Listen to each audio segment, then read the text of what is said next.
So you guys requested me to teach you guys how to set up a watch time command through StreamElements.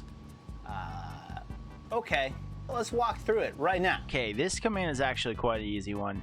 It's just kind of like the other ones. First things you want to do is go to your StreamElements and go to your dashboard.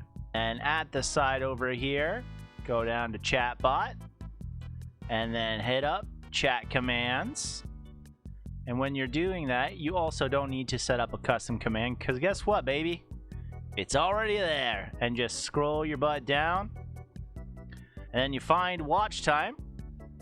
Go to it, flick it on, and you're good to go.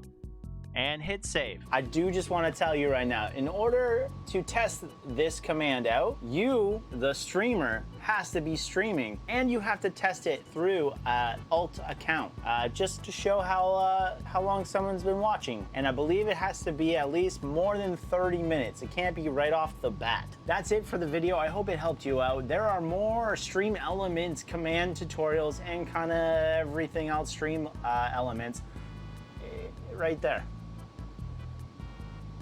In this playlist, right there.